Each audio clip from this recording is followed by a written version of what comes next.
Design play. It hit the hand.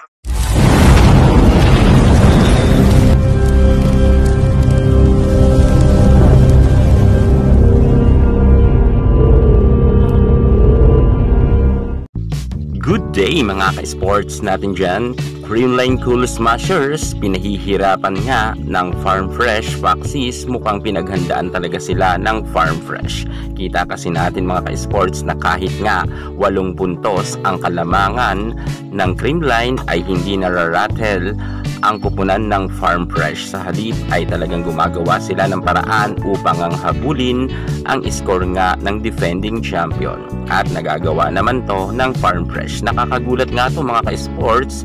Mukhang malaki na ang in-improve ngayon ng Farm Fresh kasi nga ay 8 puntos nga ang kalamangan ng Creamline. Pero nagulat talaga ang karamihan ng mga fans ng Creamline at akala pa nga ng iba ay matatalo na naman ang Creamline sa second set dahil nga nakadikit talaga mga ka-sports natin dyan ang score.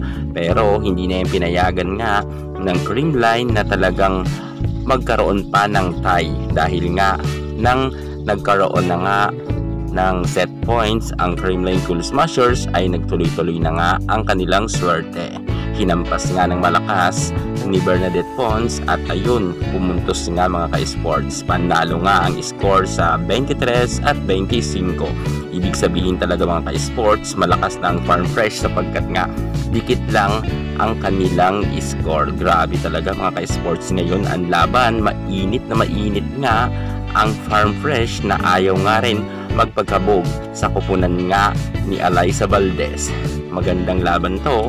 Titingnan natin sa third set kung papalag muli ang Farm Fresh or kukunin na ng Creamline Cool Smashers ang panalo. Pero hindi natin yan mapipredict sa ngayon sapagkat nga bilog ang bola sabi ng karamihan dahil nga mukhang handang-handa ang nasabi nating dalawang team na ito para nga sa kanilang battle. Panalo nga ang Creamline, tie na nga sila, abangan ang third set.